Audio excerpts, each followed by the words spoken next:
जय माता दी दोस्तों। चलिए आज बात कर लेते हैं बीएचईएल पे। देखिए बीएचईएल में भारी भरकम गिरावट देखने को मिला, वो भी 10% के आसपास का गिरावट देखने को मिला। और ट्रेडिंग क्वांटिटी देखेंगे, यहाँ पे ट्रेडिंग क्वांटिटी करोड़ों में पहुंच गया था और यहाँ पे होल्ड लग गया था बीएचईएल को बेचने के लिए। देखिए बीएचईएल का यहाँ पे एक चीज़ और कह सकते हैं, जो एक नेगेटिव न्यूज़ चल रहा है उस पर भी डिस्कस करेंगे। पहले आपको चीज़ें चेक करना चाहिए। जी हाँ, क्या कंपनी का जो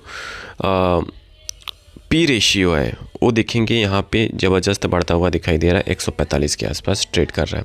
जी हाँ, 145 के पी पे ट्रेड कर रहा है, छोटी मोटी बात नहीं है। जी हाँ, जब कंपनी का वैल्यूएशन महंगा हो जाता है तो वहाँ पे हमें ध्यान देना चाहिए, हमें वहाँ पे हमेशा स्टॉप लॉस के साथ ट्रेड करना चाहिए। जी हाँ, तो बीएचईएल में भारी भरकम गिरावट होता है। यहाँ पे ऐसे रिटेल इन्वेस्टर होंगे जो फंसे भी होंगे, तो उसके बारे में भी डिस्कस करेंगे और उस न्यूज़ पे भी डिस्कस करेंगे।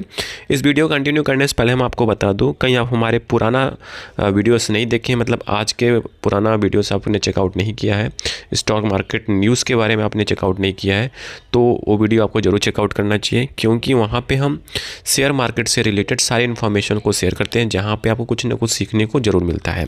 चलिए वीडियो को कंटिन्यू कर लेते हैं और जान लेते हैं कि अब बीएचईएल में करना क्या है और ऐसा न्यूज़ क्या आया कि बीएचईएल के अलावा रेलटेल देखेंगे, ट्रांसफॉर्मर स्टॉक्स देखेंगे और पावर सेक्टर की कुछ कंपनियां जहां पे भारी भरकम गिरावट देखने को मिला, उसके पीछे का रीज़न जान लेते हैं। देखिए क्या है कि यहाँ पे रूटर के हिसाब से, जी हाँ, यहाँ पे रूटर का रिपोर्ट्स है, उसके हिसाब से Chinese firm bidding government contract में हिस्सेदारी शुरू कर दिया। मतलब जो गवर्नमेंट कॉन्ट्रैक्ट होते हैं वहाँ पे बिडिंग करना स्टार्ट कर चुकी है।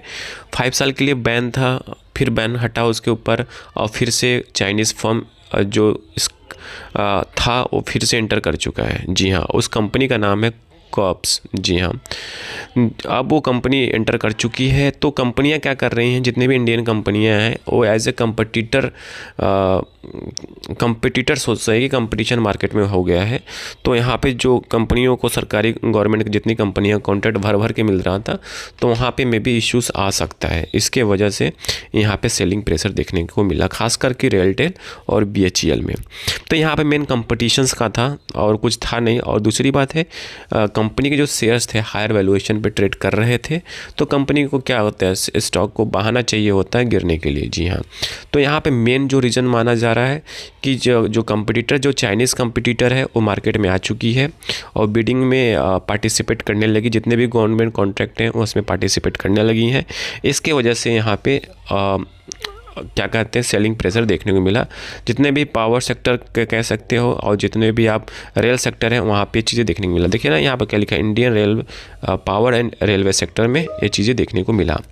ठीक है, फिर उसके बात करते हैं जो इस तरह मैंने आपको बताया था कि इस पर रिस्ट्रिक्शन लगा था 2020 में, अब वो जाके आई थिंक रिस्ट्रिक्शन से हट गया है कंपनी के ऊपर से। तो अब देखना है कि आगे क्या होता है। फिर उसके बाद करते हैं बिजनेस, क्या कहते हैं, रिसेंट बिजनेस डेवलपमेंट की बात करते हैं बीएचईएल में। तो बीएचईएल को आपको पता है कि अभी वंदे भारत का जो प्रोजेक्ट था वहाँ पे कन्वर्ट हुआ है आपका जो स्लीपर ट्रेन प्रोजेक्ट्स के लिए, उसमें भी कंपनी ने बिडिंग किया था बीएचईएल, और उसको भारी भरकम ऑर्डर बुक भी है उसके पास। 2 लाख करोड़ के आसपास आप कह सकते हो ऑर्डर बुक है बीएचईएल के पास। उसके बावजूद भी लोग पैनिक में जा रहे हैं। क्यों? उनको देखो यार, सिंपल सी बात है, पैनिक तो बनता ही है, क्योंकि इतना ऑर्डर बुक होने के बाद भी प्रेशर आ रहा है सेलिंग का। तो एक सिंपल सा है, आप समझो कि वैल्यूएशन महंगा हो चुका था, आप कहीं नीचे आता है तो फिर आप माल उठा सकते हो। अगेन डिस्क्लेमर के रूप में यहाँ पे बाय सेल का कोई रिकमेंडेशंस नहीं है। तो एक वैल्यूएशन कर का एक पॉइंट होता है, उस वैल्यूएशन पे हमेशा हमें ध्यान देना चाहिए, क्योंकि बहुत ऐसे स्टॉक्स होते हैं, जैसे कि मैं अभी रिसेंटली मैं बताऊँ आपको, ट्रेंड भी कितना हायर वैल्यूएशंस पे ट्रेड कर रहा था। आज कहाँ पे आके 4000 के आसपास स्टॉक ट्रेड कर रहा है।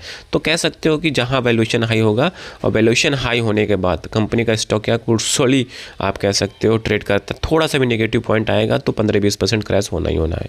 वही बात करते हैं क्वार्टरली रिजल्ट की बात किया जाए तो क्वार्टरली रिजल्ट कंपनी का ज़बरदस्त है, नो डाउट है, अच्छा मुनाफा दे रहा है पिछले क्वार्टर Q2 में।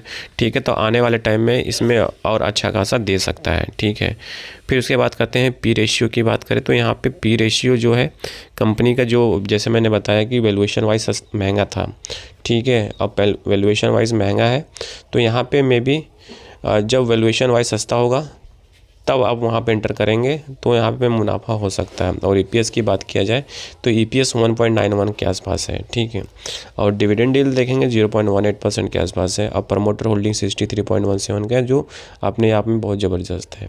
तो कहने का मतलब ऑल ओवर देखा जाए इसमें हमें करना क्या चाहिए, ऑल ओवर इस स्टॉक्स में हमें हमेशा वॉच में रखना चाहिए। इसमें और भारी गिरावट आ भी सकती है क्योंकि अभी तो शुरू हुई है, और जब सही वैल्यूएशन पे आए तो हमें फिर से एंटर करना चाहिए। आई थिंक सारी इन्फॉर्मेशन आपको समझ में आ चुकी होगी। प्लीज़ लाइक एंड सब्सक्राइब करिएगा, दोस्तों के साथ जरूर शेयर करिएगा। Thank you for watching this video.